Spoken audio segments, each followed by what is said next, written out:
존경받는 목사님 한 분이 들려주신 이야기를 잊을 수가 없습니다. 속을 썩이는 집사님 한 분이 계셨대요. 그분 때문에 마음이 많이 아팠답니다. 그래서 그분을 위해서 목사님께서 30일 작정을 하고 새벽 기도 시간마다 그 집사님을 위해서 기도를 했습니다. 매일 새벽에 나와서 그 집사님을 위해서 기도하는데 겉으로 대놓고 하나님 그 집사를 한번 혼내주십시오 하는 그런 기도는 하지 못했대요. 대신에 하나님 그 집사님의 마음을 좀 바꾸어 주시길 원합니다 라고 기도를 드렸다고 합니다. 그러면서 하나님께서 내 기도를 어떻게 응답하시는지 그 집사님이 어떻게 변화되시는지를 지켜보기 위해서 매 주일마다 조금 더 다른 때보다 훨씬 더 집중력 있게 유심히 눈여겨보아왔답니다. 그런데 그분의 얼굴에 여전히 좀 이렇게 어둡고 험상궂은 얼굴 그대로였고 목사님을 향한 태도도 그대로였답니다. 전혀 변하지 않았대요. 그래서 그분을 바라볼 때마다 여전히 가슴이 떨리는 마음을 진정시키기가 좀 쉽지 않았다라고 이야기하셨는데요. 그럼에도 목사님은 기도를 계속했습니다. 그렇게 한 3주간쯤 지나면서 변화가 일어나기 시작했답니다. 목사님의 기도 내용이 변화가 시작하더랍니다. 전혀 의도하지 않았었는데 하나님 그 집사님을 사랑하지 못했던 저를 용서해 주십시오 하고 기도하고 있는 자신을 발견한 겁니다.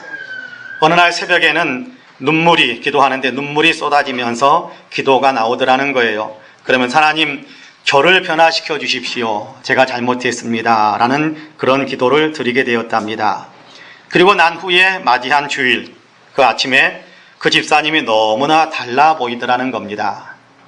너무나 좋은 모습으로 보이더라는 거예요. 누가 달라졌는지는 모릅니다. 집사님이 달라졌는지 목사님이 달라졌는지 누가 달라졌는지는 모르겠는데 하여간 그 집사님이 너무 예뻐 보이더라라는 그런 이야기를 해주셨습니다.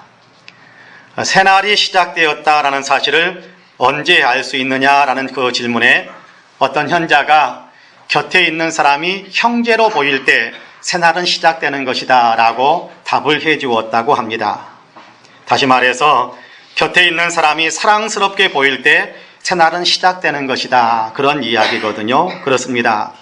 날짜가 지나서 한 해 동안 사용해야 될 달력이 이렇게 던져지고 버려지고 새로운 달력을 끼워 놓으면 새해 우리는 그렇게 이야기하기도 합니다. 그런데 진정한 새해, 진정한 새날은 곁에 있는 사람이 형제로 보이고 원수를 친구로 볼 수 있는 눈이 열릴 때, 다시 말해서 그렇게 볼 수 있는 사람으로 내 자신이 변화되어질 때 그때 진짜 새해가 시작이 되어지고 새날이 시작된다라는 사실을 우리의 마음속에 좀 새기면서 새해를 시작할 수 있었으면 좋겠습니다. 그래서 이 현자가 가르쳐주는 대로 우리가 눈이 바뀌어져서 사람을 대하는 태도가 달라져서 모든 사람을 사랑으로 대할 수 있는 그런 변화된 모습으로 살아가는 삶이 매일 새롭게 일어나는, 그래서 우리는 정말 매일이 새날이 되고 매일이 새해가 되는 그런 아름다운 삶을 살아갈 수 있게 되기를 간절히 소망합니다.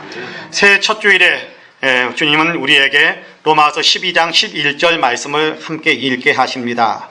로마서 12장 11절 말씀은 그 한 구절만으로도 굉장히 강력한 메시지를 선포하고 있습니다. 근데 또한 문맥 속에서 이 구절을 더 깊이 있게 읽어보면 훨씬 더 깊고 또 감동적인, 우리로 하여금 어떻게 해야 될 것인지를 분명하게 가르쳐주는 그런 메시지가 우리의 내면 속에 흘러 들어오는 것을 느끼게 됩니다. 11절은 12장 1절에서부터 시작되어지는 작은 단락에 속해 있는 그런 내용입니다. 12장 1절과 2절에서는 이렇게 말씀하지요. 여러분 같이 한번 읽어볼까요? 12장 1절과 2절 같이 읽습니다. 시작. 그러므로 형제들아, 내가 하나님의 모든 자비하심으로 너희를 권하노니 너희 몸을 하나님이 기뻐하시는 산 제사로 드리라. 이는 너희가 드릴 영적 예배니라. 너희는 이 세대를 본받지 말고 오직 마음을 새롭게 함으로 변화를 받아 하나님의 선하시고 기뻐하시고 온전하신 뜻이 무엇인지 분별하도록 하라. 할렐루야. 하나님께서 그리스도 예수를 통해 우리를 구원하신 놀라운 은혜를 베풀어 주셨습니다. 아무런 공로가 없지만 그럼에도 다만 예수 그리스도를 믿는 믿음만 가지면 누구든지 하나님께서 그 사람을 의롭다고 인정해 주시는 구원의 은총을 베풀어 주셨습니다. 이 은혜를 가르쳐서 오늘 우리가 읽은 12장 1절에서는 하나님의 자비하신 그렇게 이야기하고 있습니다. 이 은혜를 우리에게 베풀어 주셨다. 이 자비하신 은혜를 하나님께서 우리에게 베풀어 주셨다. 그렇게 이야기합니다. 그러니까 우리의 입장에서 본다면 하나님께서는 자비의 은총을 베풀어 주셨고, 우리의 입장에서 본다면 우리는 하나님의 자비하심의 은총을 받은 사람이 되었다. 그런 얘기입니다. 그러니까 이런 은혜를 받은 사람이기 때문에 은혜 받은 사람다워져야 된다라고 이야기하는 것이 12장 1절에서 시작되어지는 말씀입니다. 은혜 받은 사람다워지는 길은 몸으로 산제사를 드리는 것이다 라고 이어서 설명을 하지요. 몸으로 산제사를 드린다라는 것은 곧 몸으로 하나님을 기쁘시게 해드리는 삶을 사는 것을 의미합니다. 우리의 몸으로 우리가 세상을 살아가지 않습니까? 우리가 몸으로 우리의 지체를 움직여가면서 세상을 살아가는데, 우리가 움직이면서 우리의 지체로 행동하는 모든 것들이 다 하나님께서 기뻐하실 수 있는 그런 일들이 되어야 한다. 하나님께서 기쁘게 받으실 만한 그런 어떤 행동, 그런 말, 그런 생각을 하면서 살아야 된다. 그것이 하나님의 자비하심의 은혜를 입은 사람들이 해야 될 일이다 라고 이야기하는 것입니다. 제사, 여러분 우리가 예수 믿기 전에 제사에 참여하신 분들도 계셨을 것이고요.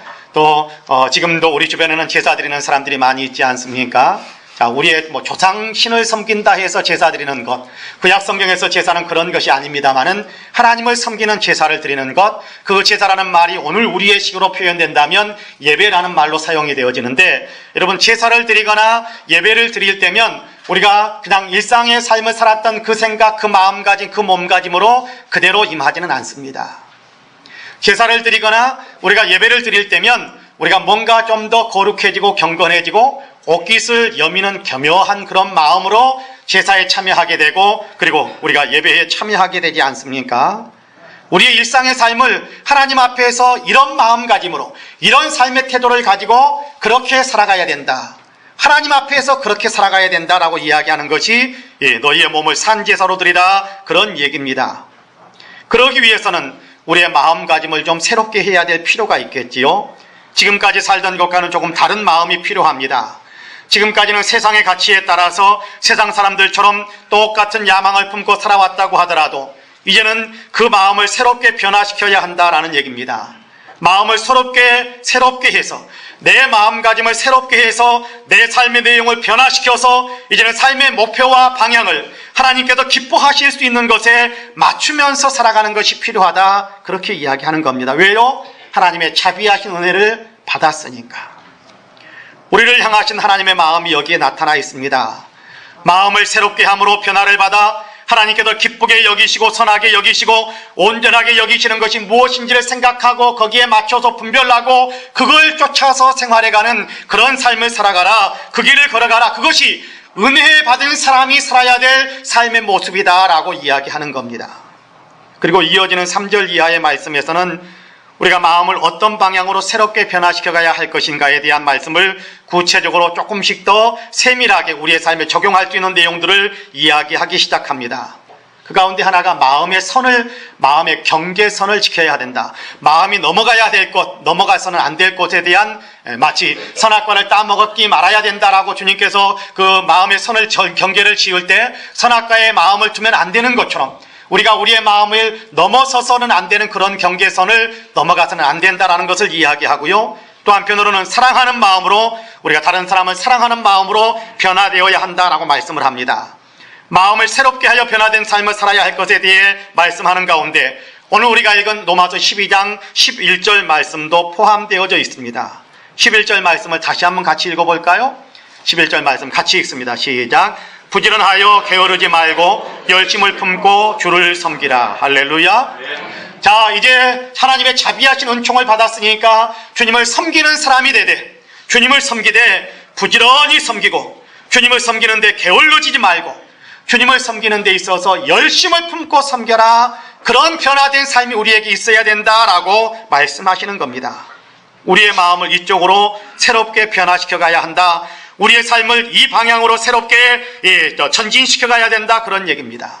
부지런하여 게으르지 말고 열심을 품고 주님을 섬기는 삶으로 변화되라라는 얘기지요. 바라기는 저와 여러분 우리 모두가 새해에는 진실로 부지런하여 게으르지 말고 열심을 품고 주님을 섬기는 아름다운 영생의 사람들로 살아가시기를 주님의 이름으로 간절히 축복합니다. 아멘. 저희 교회는 이 말씀을 2016년 새해 표어로 삼았습니다.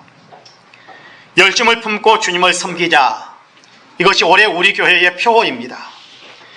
여기에 초점을 맞추어서 한 해 동안 우리가 신앙훈련을 영성을 쌓아가는 그런 일을 하고자 합니다. 이렇게 표어를 정하게 된 데는 많은 반성이 있었기 때문입니다. 우리가 너무 게을러, 어른들은 그렇게 이야기하시죠. 게을러 터졌다 뭐 그렇게 이야기하는데 우리가 너무 게을러 터진 것 같습니다. 우리가 너무 나태해진 것 같습니다. 우리가 너무 밋밋해져 버린 것 같습니다. 그런 반성이 제 마음속에 너무 많이 밀려 들어왔습니다. 첫사랑을 잃어버린 것 같고 주님을 섬기는데 예전처럼 열정을 쏟지도 못하고 있는 것이 현재 우리의 모습이다라는 생각이 너무 많이 밀려들었습니다. 반성이 일어났습니다.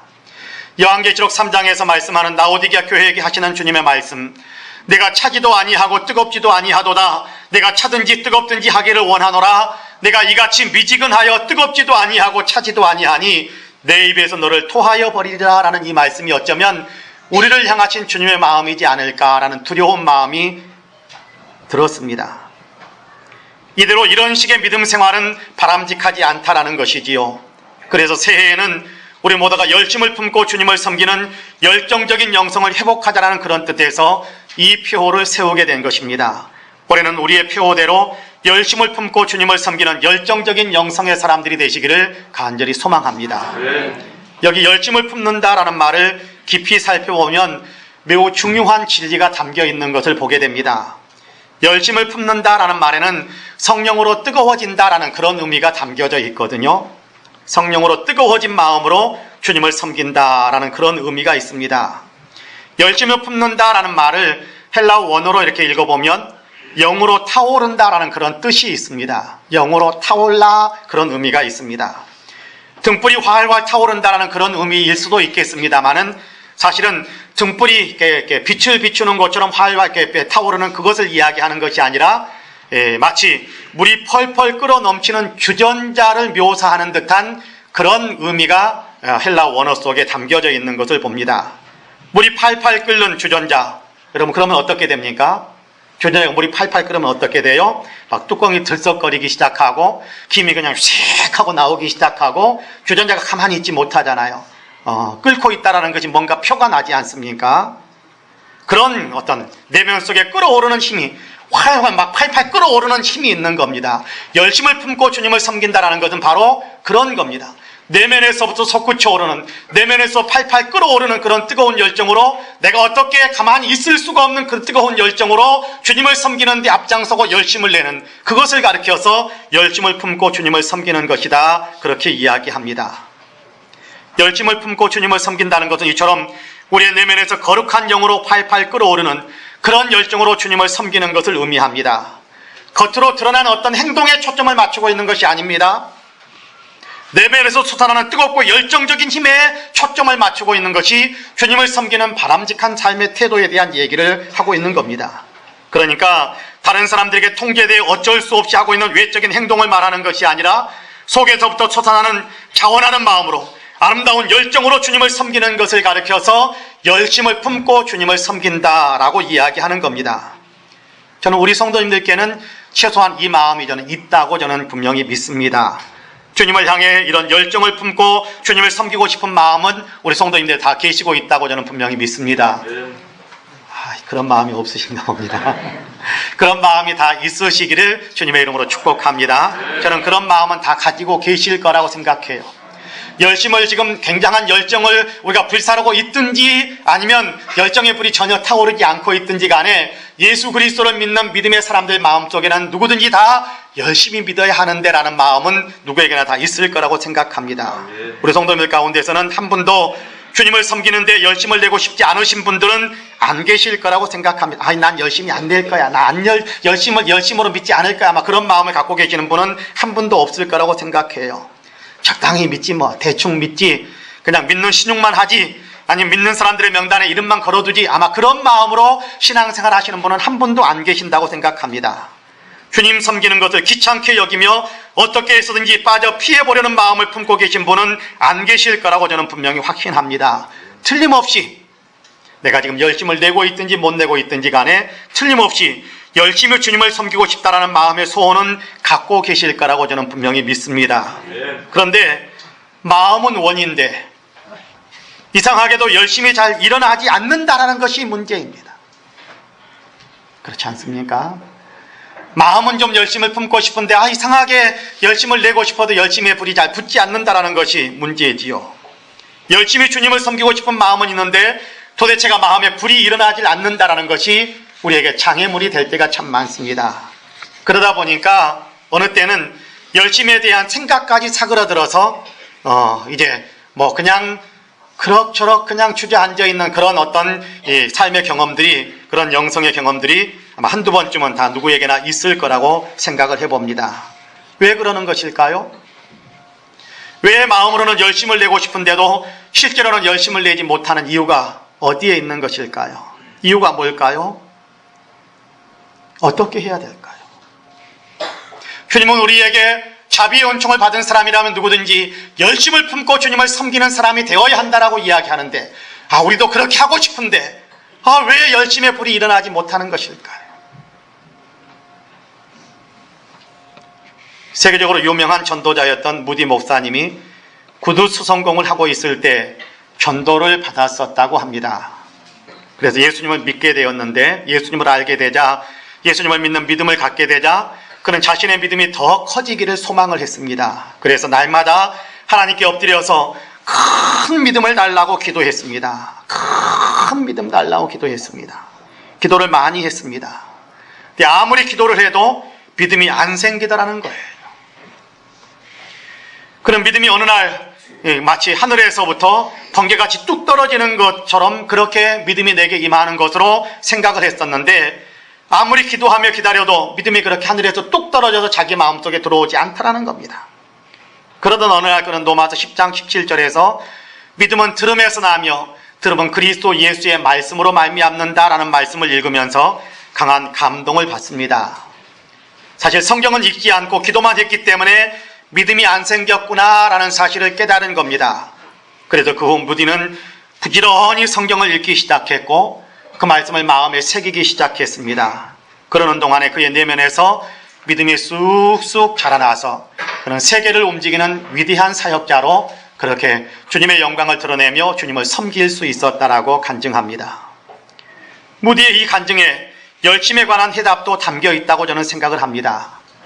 믿음이 저절로 생기는 것이 아니듯이 사실은 열심도 열심 내야지 그런다고 해서 갑자기 열심히 생기는 그런 것은 아닙니다. 믿음의 내용인 하나님의 말씀을 부지런히 섭취하다 보니까 믿음이 쑥 자라게 되듯이 내면의 열정도, 내면의 불을 지펴주는 주님의 은혜를 부지런히 섭취할 때 영성의 불이 활활 타오를 수 있게 된다는 겁니다. 우리가 읽은 본문인 11절 부지런하여 게으르지 말고 열심을 품고 주를 섬기라라는 말씀은 로마서 12장 1절에서부터 시작되어진다라는 그런 말씀을 앞에서 드렸습니다. 로마서 12장 1절과 2절에서는 하나님께서 너희에게 자비의 은혜를 베풀어 주셨기 때문에, 다시 말해 너희는 하나님의 자비하심의 은혜를 입은 사람들이기 때문에 마음을 새롭게 변화시킬 수 있다라고 이야기하고, 그러니까 너희가 마음을 새롭게 하여 변화를 받아라 라고 이야기하고, 그러면서 하시는 말씀이 변화되어야 될 내용 가운데 하나가 부지런하여 게으르지 말고 열심을 품고 주님을 섬기는 그런 변화의 역사가 일어날 수 있으니까 그렇게 변화되라라고 이야기하는 겁니다. 우리 스스로 만들어내라는 것도 아니고 불가능한 것을 너희가 해내라라고 이야기하는 것도 아니고 주님의 자비하심의 은혜를 입었기 때문에, 주님의 자비하심의 은혜를 받았기 때문에 그 은혜 받은 사람이라면 누구든지 열심을 품을 수 있게 되니까 너희가 열심을 품은 사람이 되어라 라고 이야기하는 겁니다. 여기에 인과관계가 형성되어 있음을 보게 됩니다. 원인과 결과가 분명하게 있다 그런 얘기지요. 열심을 품고 주님을 섬기는 것이 결과라고 한다면 그 원인은 바로 하나님의 자비하신 은혜인 겁니다. 열심을 품을 수 있게 만드는 동기가 바로 하나님의 자비하신 은혜다 그런 이야기입니다. 여러분, 주전자에 물이 팔팔 끓어오게 만드는 것은 주전자를 데우는 불이 있기 때문에 가능한 일입니다. 여러분, 가스레인지에 주전자를 물 담아가지고 딱 올려놓으면 물이 바로 끓습니까? 그건 있을 수 없는 일입니다.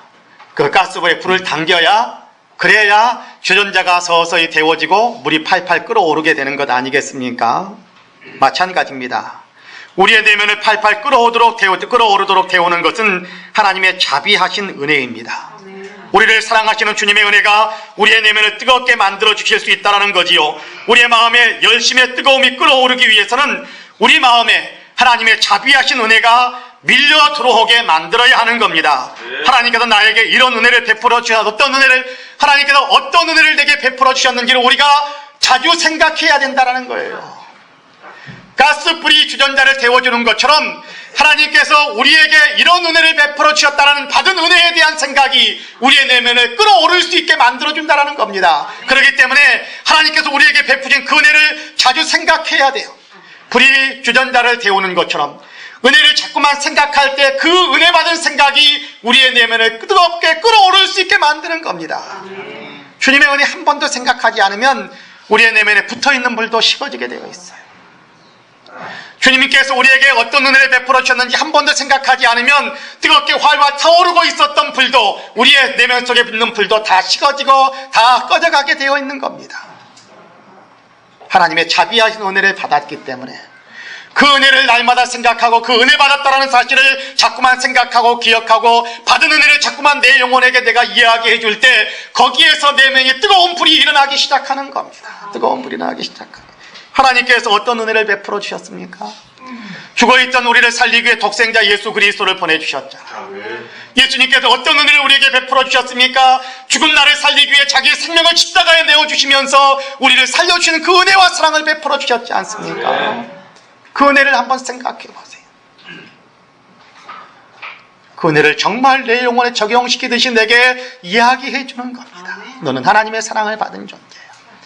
하나님은 너를 위해서 예수 그리스도를 보내주셨고 예수님은 너를 위해서 십자가를 지시기까지 너를 사랑하고 계셔. 그 은혜 때문에 네가 살아있는 존재가 된 거야. 하나님 백성 된 거야. 천국 백성 된 거야. 그 사실을 우리의 내면 속에 우리의 영혼 속에 끊임없이 자꾸만 이야기해 주세요.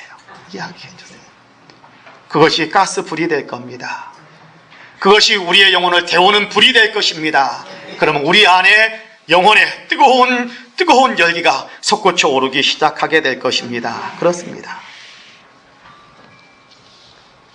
우리의 마음에, 우리의 영혼의 뜨거운 열정의 변화가 일어나기 위해서는 끊임없이 내 안에 주님께서 내게 베푸신 은혜에 대한 어떤 그런 기억들, 그런 감격들, 내 생애 속에 하나님께서 지난번에는 이렇게 나를 사랑해 주셨지, 지난번에 이런 기도의 응답을 주셨지, 지난번에 기도도 못했는데 이런 어떤 놀라운 축복의 통로를 우리에게 열어주셨지, 받은 은혜들을 다 기억하고 그 받은 은혜들을 내 내면 속에 자꾸만 이야기하는, 받을 때 필요할 때만 달라고 이야기하고 받은 다음에는 그냥 까맣게 잊어버리면 우리의 영혼은 불이 붙을 기회가 없어요. 받았던 은혜를 자꾸만 되풀이하는 거예요. 받은 은혜를 자꾸만 되뇌어보는 겁니다. 받았던 것, 주님이 우리를 어떻게 사랑하시는지 성경에서 보여주고 있는 내용들을 자꾸만 읽으면서 내 내면 속에 채우는 겁니다. 그러면 우리의 영혼의 불이 뜨겁게 타오르게 되어 있습니다.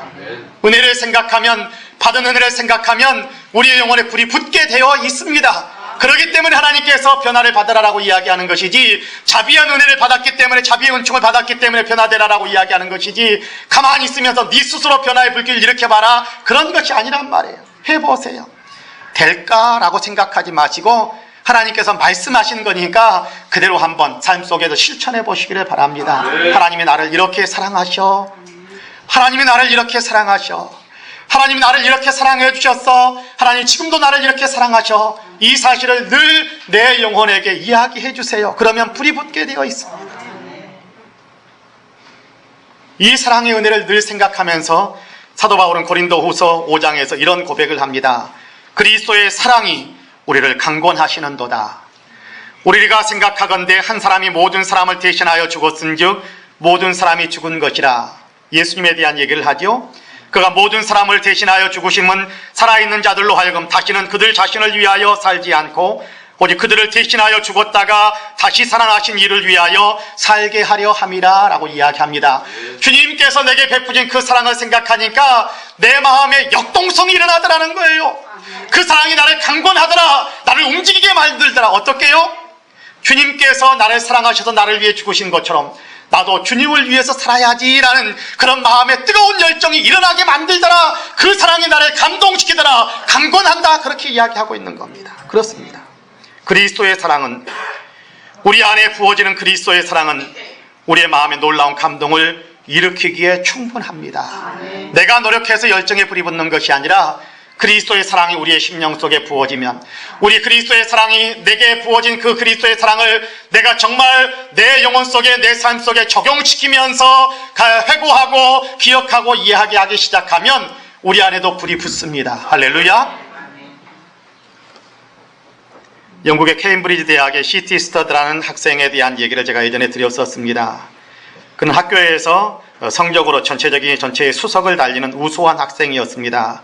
그리고 영국에서 굉장히 유명한 그리고 인기 있는 스포츠 가운데 하나는 크리켓 종목의 선수였고, 전영 크리켓 선수권 대회에 나가서 금메달을 따기도 했습니다. 그러니까 그에게는 가만히 있어도 출세가 보장된 그런 어떤 길이 열려 있는 셈입니다. 근데 어느 날 그가 캠퍼스에서 복음을 전하는 집회에 참석했다가 그 복음을 듣고 예수 그리스도의 복음을 깨달으면서 주님을 영접하게 됩니다. 그리고 그는 선교사가 되어 중국으로 가겠노라고 선포를 했습니다. 출세의 길 내려놓고 자기는 선교사로 가겠다고 중국으로 들어갔습니다. 그리스도를 위한 열정 때문에 그는 부와 명예를 모두 버리고 중국 땅으로 들어간 것입니다. 중국에서 10여 년을 섬긴 후에 풍토병이라든지 여러 가지 좋지 않은 어떤 기후와 여러 가지 생활 여건 속에서 육신에 병이 들었습니다. 그래 육신의 생명을 위협할 정도로 쇠약해졌습니다. 그래서 영국으로 돌아와서 투병 생활을 하면서 몸을 다시 추스리던 중에 아프리카에 선교사가 필요하다라는 어떤 그런 광고판을 보고 그는 자기의 몸이 완전히 추스러지지 않았는데도 아프리카에 선교사로 가겠다고 결심을 합니다. 주위의 모든 사람들이 제정신이 아니라고, 해도 너무한다고, 이건 너무 지나친 일이다 라면서 그를 만류했습니다. 이때 C.T. 스터드는 모든 그리스도인들이 가슴에 새길 만한 아주 유명한 말 한마디를 남깁니다. 하나님의 아들 예수 그리스도가 이 땅에 오셔서 나를 위해서, 나를 구원하시기 위해서 십자가에 죽으신 것이 참으로 진리라면, 그것이 진실로 사실이라면, 그것이 참으로 사실이라면 내가 그를 위해 바치는 희생은 그 어떤 것도 지나친 희생이라고 말할 수 없습니다 라고 이야기했습니다. 그렇습니다. 주님의 사랑을 알면, 주님께서 내게 베푸신 그 자비의 은혜를 알면 잠잠 있을 수 없다라는 그런 고백이기도 합니다. 주님이 내게 베풀어준 그 자비의 은혜를 내가 생각하면 할수록 나도 주님을 위해서 살아야지라는 뜨거운 불길이 나를 사르기 때문에 내가 잠잠 있을 수 없다, 나는 또다시 주님을 위해서 움직일 거야 라고 이야기하는 그런 위대한 결심의 선포인 겁니다. 그 사랑은 나를 강권하시는 사랑입니다. 주님의 그 사랑은 우리의 심령을 뜨겁게 달구어주는 사랑입니다. 주님을 섬기는데 열정적인 사람이 되게 만드는 놀라운 사랑, 그 비결은 바로 우리 안에 주님의 사랑을 계속해서 쏟아붓는 겁니다. 여러분, 가스불을 한번 탁 튄다고 바로 주전자가 팔팔 끓는 건 아닙니다. 서서히 데워지는 것 아닙니까? 불을 오랫동안 지펴갈 때 서서히 데워지고 그리고 끓어오르는 것입니다. 끓는 그 기운은 불이 꺼질 때까지는 결코 그 끓는 그 기운이 사라지지가 않지요. 여러분, 예수님이 나를 위해 죽으셨다 한 번 내게 이야기했다고 해서 갑자기 내 심령에 불이 붙습니까? 물론 그럴 수는 있겠지만 그러나 대부분은 그렇지 않습니다. 계속해서 주님이 내게 어떤 사랑을 베풀어 주셨는지, 어떤 은혜를 베풀어 주셨는지, 십자가의 그 사랑이 얼마나 위대하고 놀라운 것인지를 계속해서 내가 스스로 내 영혼에게 이야기해 주어야 합니다. 이야기하는 것을 들어야 되고, 그것을 기록하고 있는 성경을 읽고, 그러면서 내 영혼이 뜨겁게 데워질 수 있는 겁니다. 뜨겁게 달궈질 수 있는 거고요, 팔팔 끓을 수 있게 되는 것입니다. 그렇습니다. 뜨거워질 수 있는 비결이 여기에 있습니다. 그 사랑을 많이 생각하는 겁니다. 그 사랑을 깊이 생각하는 겁니다. 내 자신의 마음에 예수 그분의 자비하신 은혜를 계속해서 들려주는 겁니다. 그러면 우리도 열심을 품고 주님을 섬기는 사람이 될 수 있습니다. 저와 여러분 우리 모두는 진실로 주님을 섬기는데 열심을 품고 섬기는 사람이 다 되시기를 주님의 이름으로 간절히 축복합니다. 열심을 품고 주님을 섬기자는 표어와 함께 구체적으로 우리가 훈련해야 될 3가지 실천 항목을 좀 적었습니다. 기록해 놨습니다. 아마 주보 표지에도 기록이 되어져 있습니다. 하나는 열심히 모이는 교회가 된다. 열심히 모이는 우리 성도가 되자라는 그런 것입니다. 히브리서 10장 24절 25절을 보면 모이기에 더욱 힘써야 한다라고 가르쳐 주지요. 주님의 이름으로 모이는 모임에 더 열심을 내실 수 있기를 간절히 원합니다. 주님의 이름으로 모이는 모임이 무엇입니까? 예배입니다. 예배 아닙니까? 가장 기본적인 예배 아닙니까? 예배. 주님께 예배드리기 위해 모이는 그 모임에 열심을 내시기를 바랍니다. 마음을 주님께 예배드리는 것에 더 집중하실 수 있게 되기를 간절히 원합니다. 우리가 주일 예배, 주일 오후 예배, 그리고 수요일 저녁 예배, 금요일 심야 기도회, 그리고 금요일 구역 예배, 그리고 매일 드리는 새벽 예배, 이것이 우리 교회가 공적으로 드리는 예배들 아닙니까? 이런 모임에, 이런 예배 모임에 더 열심히 참여하려고 하는 그런 의지를 가지시기를 바랍니다. 예배를 자꾸만 뒷전으로 미루지 마시고 예배를 일선에 세우시고 하나님이 나를 위해 주신 그 사랑에 감사하는 것. 여러분 예배를요 서비스 그렇게 이야기합니다. 지금은 워십 그렇게 이야기하기도 합니다만은 처음에 영어에서는 예배라는 말을 서비스로 표현해. 서비스가 뭡니까? 섬기는 거잖아요. 섬기는 것. 봉사하는 것, 섬기는 것을 서비스라고 그러는데 주님을 섬기는 것이 예배입니다. 열심을 품고 주님을 섬기는 사람이 되기 위해서는 열심으로 예배를 드려야 됩니다. 작년에 주일 예배만 드렸다면 올해는 주일 오후 예배를 한 번 더 드리든지 수요일 저녁 예배라도 한 번 더 드리든지 그렇죠? 여러분 올해에는요 작년보다 예배 하나를 더 드릴 수 있는 그렇죠? 그런 열심을 우리가 품었으면 좋겠습니다. 열심. 다른 하나는 두 번째는 열심히 배우는 교회가 되자라는 그런 항목을 세웠습니다. 호세아 선지자는 하나님을 아는 지식이 없으므로 하나님의 백성들이 망한다고 그러면서 소리쳐 백성들을 깨웠던 적이 있습니다. 하나님을 알아야 산다. 배우지 않고 어떻게 하나님을 알 수 있겠습니까? 그러므로 배우는 데 힘쓰셔야 합니다. 말씀을 들을 때 내 심령에 새기기 위해서 좀 더 집중해서 듣고 성경도 좀 더 많이 읽고 성경 공부 모임에도 좀 적극적으로 참석하고 그렇습니다. 나도 알 만큼 안다라는 생각만큼 교만한 생각은 없습니다. 그래 나도 알 만큼 안다 이것만큼 여러분 영적인 위기에 서 있는 사람은 없습니다. 알 만큼 아는 사람은 없습니다. 알 만큼 아니까 됐다라고 말할 수 있는 사람은 한 사람도 없습니다. 더 알아야 한다라는 겸손한 마음으로 우리가 무장할 수 있게 되기를 간절히 원합니다. 디모데 3장 14절에서는 배우고 확신한 일에 거하라라고 이야기합니다. 열심히 주님을 배우시기를 바랍니다. 주님이 원하시는 것을 열심히 배우는 우리 모두가 되시기를 간절히 원합니다. 마지막 실천 항목으로 열심히 행하는 교회가 되자, 마지막 실천 항목으로 열심히 행하는 교회가 되자라는 그런 항목을 정했습니다. 모여서 배운 것을 실천하는 겁니다.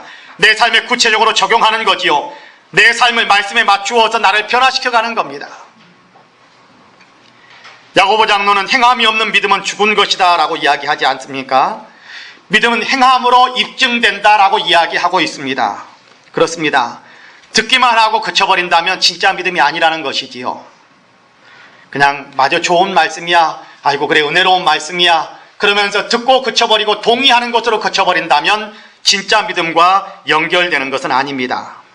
산상수훈에서도 예수님은 그렇게 말씀하셨죠. 나의 이 말을 듣고 지키는 자가 반석 위에 집을 짓는 지혜로운 사람과 같아서 하나님께 영광 올려드리고 하나님의 위대한 상급과 축복에 참여하게 된다는 사실을 분명하게 가르쳐주고 있습니다. 그렇습니다. 여러분 이 모든 것을 열심으로 실천하실 수 있게 되기를 간절히 원합니다. 주님을 섬기는 것을 귀찮게 여기지 맙시다. 영적으로 훈련하는 것입니다. 게을러지지 맙시다. 부지런해지셔야 합니다. 사랑하는 성도 여러분, 주님은 우리를 위해 얼마나 놀라운 열심을 내셨는지 모릅니다. 십자가 지는 일이 보통 의지나 열정 가지고 되겠습니까? 자기를 내어주는 일을 보통 열정 가지고 할 수 있겠습니까? 주님은 우리를 위해 십자가를 지셨는데 십자가를 지시기까지의 그 의지와 열정이라는 것은 말로 다 할 수 없는 말로 다 할 수 없는 그 사랑을 받았기 때문에 사도 바울은 나도 주님을 위해 죽을지언정 주님을 위해 살고 싶은 마음이 뜨거워집니다라고 이야기합니다. 그렇습니다. 우리를 위해 십자가를 지시는 그 열정적인 주님의 모습을 우리도 보고 닮아가면서 주님을 섬기는데 우리도 열심을 낼 수 있게 되기를 간절히 원합니다. 주님은 그 열심을 지금도 유지하고 계세요. 졸지도 않으시고 주무시지도 않으시고 그 사랑을 지금도 계속해서 우리를 향해 쏟고 계신다라는 사실을 분명히 믿으시기를 바랍니다. 그러므로 이제 우리도 주님을 열심히 섬겨야겠다라는 아름다운 마음의 결심이 있기를 주님의 이름으로 간절히 축복합니다. 아멘. 기도하겠습니다. 하나님의 열심이 없었다면 도망가는 우리를 붙잡아서 예수 그리스도를 믿고 구원의 반열에 서게 만드시는 일을 어느 누구도 할 수 없었을 것입니다. 하나님의 열심이 있어서 십자가에서 자기를 내어주시면서까지 우리를 사랑하신 그 뜨거운 열정으로 우리를 품어주셨기에 우리가 믿음의 사람이 되고 구원받아 하나님의 백성이 되고 영원한 천국을 사모할 수 있는 사람이 되었으니 얼마나 감사한 일인지 모릅니다. 이 놀라운 하나님의 자비의 은혜, 일상생활에서 도우시고 공급하시는 하나님 놀라운 축복의 은혜들을 우리가 풍성히 누리고 있음에도 불구하고 주님께 감사하며 주님을 위해 살아가는데, 주님을 섬기는 데는 우리가 열정을 쏟지 못하고 있습니다.